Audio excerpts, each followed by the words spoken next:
안녕하세요. 토요미스테리 디바제시카입니다. 여러분의 구독은 저에게 큰 힘이 됩니다. 지난 모 영광군 실종 캠페인에 많은 분들이 도움을 주신 것을 정말 감사히 생각합니다.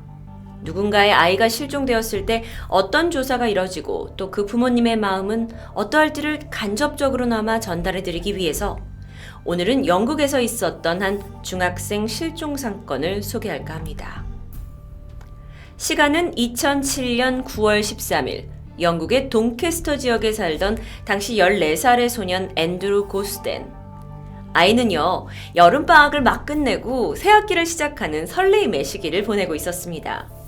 그날도 수업이 끝나고 집으로 돌아온 앤드루는 평소처럼 가족과 저녁 식사를 하고는 설거지까지 도왔죠.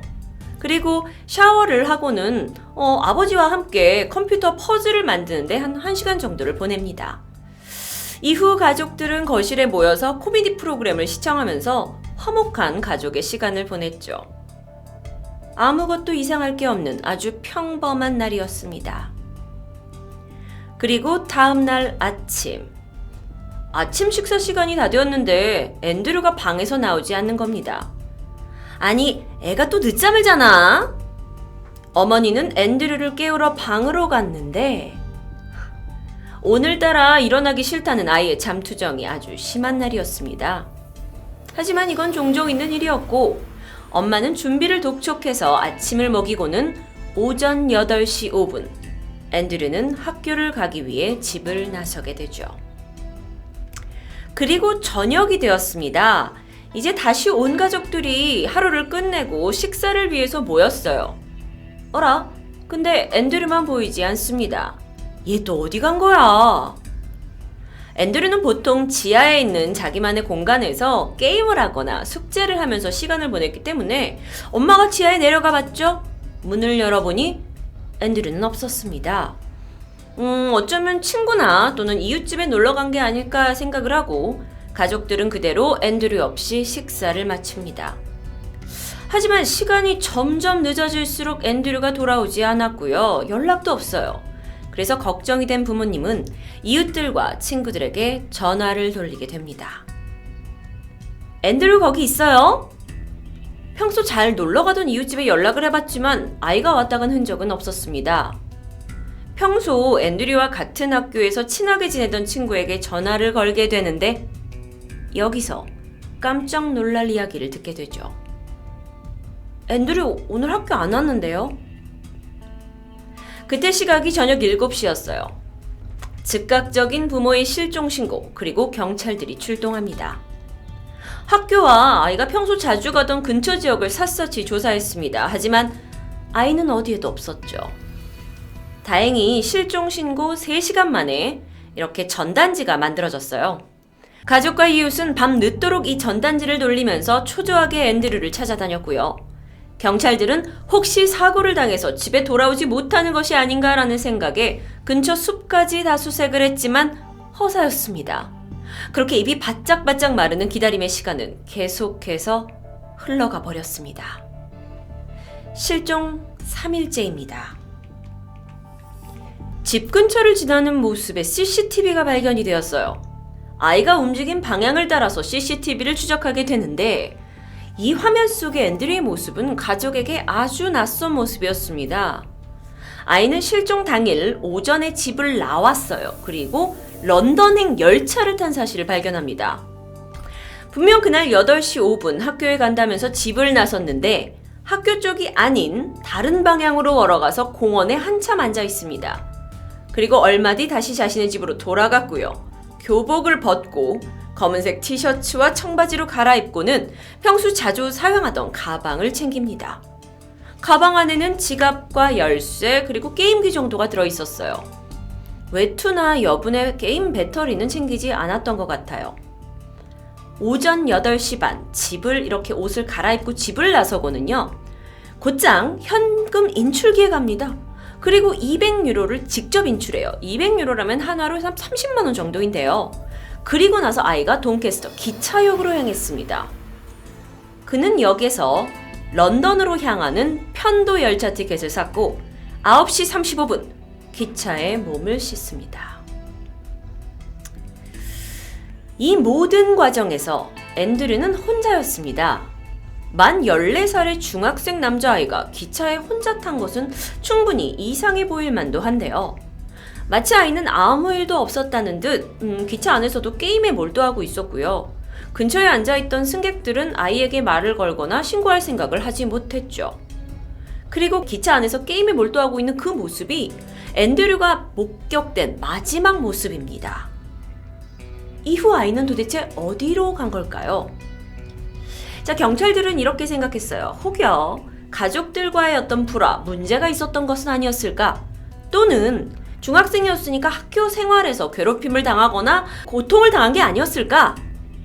이 사라진 아이를 두고 경찰은 여러 가지 추론을 시작합니다. 그런데 의심과는 달리 앤드류의 집은 화목하고 평범한 가정이었습니다. 부모님 두 분 다 아주 헌신적인 기독교 신자셨는데 그렇다고 해서 아이들에게 종교적인 견해를 강요하고 싶지 않아서 자식들에게 세례를 받게 하지도 않았고 교회를 나가라는 압박조차 하지 않았다고 해요. 앤드류는 부모님이 매우 중요시 생각하는 교회에 무려 2년이나 나가지 않았지만 별다른 잔소리를 듣지 않았고 또 부모님들도 아이들의 결정을 존중했고요. 그렇다면 평소 성격은 어땠을까요?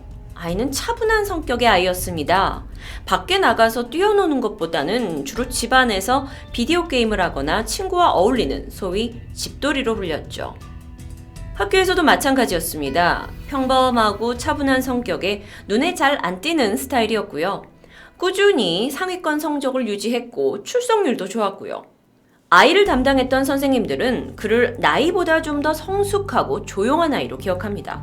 특히나 수학 과목에 뛰어난 성적을 보이면서 선생님들은 나중에 아이가 케임브리지 대학을 노려볼 만하다고 생각할 만큼 성적이 뛰어났죠. 하지만 그렇다고 한들 혹시 말 못할 고충이 있었던 건 아니었을까요? 앤드류는 자주 학교 생활에 만족한다고 가족에게 말했다고 합니다. 친구들을 이렇게 다양하게 많이 사귀는 편은 아니었고 게다가 밖에서도 자주 만남을 갖는 아이는 아니었지만 그래도 몇몇 친한 친구들과 그룹을 이뤄서 교내에서 동아리 활동도 했었다고 해요.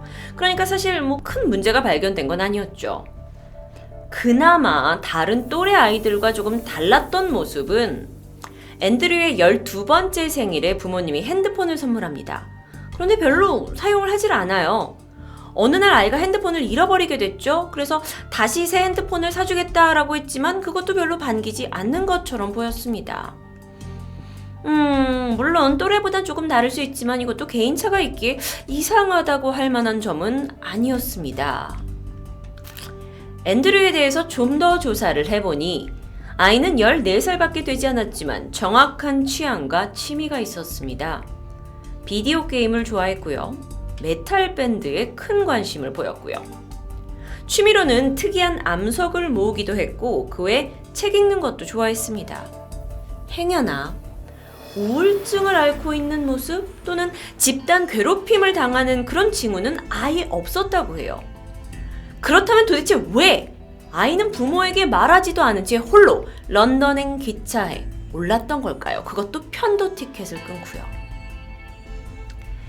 사실 앤드류에게는 그 런던에 할머니, 할아버지, 삼촌, 숙모까지 많은 친척들이 살고 있다고 합니다. 그래서 혹시 그들을 만나러 갔다가 중간에 어떤 사고를 당했을 가능성도 고려합니다. 또는 아이가 박물관이나 전시회에 가는 것을 좋아했는데 런던에서 열리는 뭔가를 엄마한테 말하지 않고 혼자 보러 가던 중 사고가 일어난 것은 아닐까요? 경찰의 추측은 계속되었습니다. 하지만 앤드류 아버지에 의하면 아이가 곧잘 버스나 기차, 지하철 같은 대중교통을 이용을 했대요.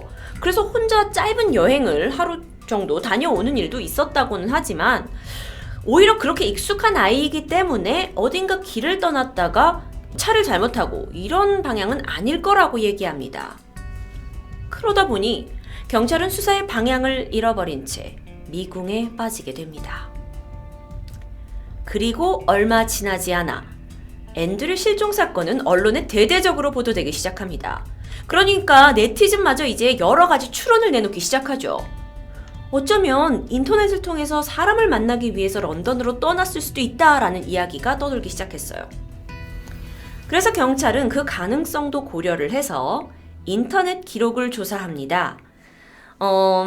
하지만 사실 증거는 발견되지 않았어요. 근데 잠깐 그 앤드류의 컴퓨터를 살펴보면 앤드류의 집에는 다른 컴퓨터는 없고 누나의 노트북이 있었다고 해요. 근데 앤드류가 이것 또한 자주 이용하진 않았습니다. 간혹 가져가서 뭐 이것저것 했는데 그 컴퓨터에는 앤드류가 행여 SNS에 접속한 흔적도 없었고요. 익명의 사람과 대화를 나누거나 뭐 그런 흔적이 전혀 없습니다. 혹시나 해서 앤드류가 자주 썼던 도서관 컴퓨터도 조사했지만 기록은 깨끗했습니다. 경찰은 여기서 멈추지 않았어요. 그리고 게임기 회사에다가 의뢰를 해서 앤드류의 온라인 계정 여부를 물었는데요. 계정도 없어요. 심지어 이메일 주소도 갖고 있지 않았던 것으로 조사됩니다. 아이가 흔적도 없이 그냥 사라진 상황이에요. 이렇게 답답함 속에 경찰은 아이의 실종 당시 남겼던 몇 가지 이상한 점에 집중했습니다. 먼저 기차 티켓이에요. 앤드류는 그날 런던행 편도 티켓을 구매합니다. 당시 영국의 티켓 시스템은요, 편도 티켓 값과 왔다 갔다 하는 왕복 티켓 값이 큰 차이가 나지 않았다고 해요. 뭐 예를 들면 서울에서 부산을 가는 게 편도가 5만 원이면 왕복이 한 6만 원? 그랬을 때 집으로 돌아올 생각이 있는 사람이라면 왕복 티켓을 끊는 것이 당연하다는 이론이죠. 그런데 아이는 왜 편도를 끊었던 걸까요? 처음부터 돌아오지 않을 의도였던 걸까요? 당일 그날 표를 팔았던 점원조차도 앤드류에게 편도 맞아요? 라고 재차 물었다고 증언합니다. 또 한 가지 주목할 점은요. 그가 자신의 은행 계좌에 모아둔 돈 200유로, 그러니까 30만 원 정도를 모두 인출했다라는 점인데요. 이상하게도 집에 모아뒀던 현금 100유로는 그대로 두고 떠났다는 겁니다. 굳이 계좌에 있는 현금을 모두 인출했다라는 것은 금세 집으로 돌아오지 않으려 했던 것으로 보이는데요. 하지만 사실 30만 원이라는 돈이 아이가 그렇게 오랫동안 밖에서 살아가기에는 턱없이 부족한 돈입니다. 그래서 가족들은요, 혹시나 없어진 실종된 앤드류가 외부에서라도 그 인출을 통해서 돈을 가져갈 수 있도록 여분의 돈을 더 넣어두었다고 해요. 그리고 혹시나 있을 아이를 데려간 범인이 돈을 찾아가지 않을까 하는 생각이었죠. 하지만 실종 이후 단 한 번의 인출도 발생하지 않았습니다. 이렇듯 아이가 자진해서 먼 길을 떠난 것처럼 보이는, 그러니까 실종보다는 가출 또는 다른 이론의 무게가 실리게 되면서 되려 그의 아버지가 여러 차례 범인으로 지목되기도 하는 고충을 겪었습니다. 그래서 그는 자살 시도까지 하기도 했다고 해요. 갈피가 안 잡히는 이 사건에서 경찰은 사고 또는 사망을 염두에 두고 산, 숲, 강바닥까지 레이더로 추적을 했지만 2007년에 사라진 앤드류의 흔적은 지금까지 그 어디에도 없다고 합니다. 정말 안타까운 건 현재 남아있는 건 그의 미래 예측 사진입니다.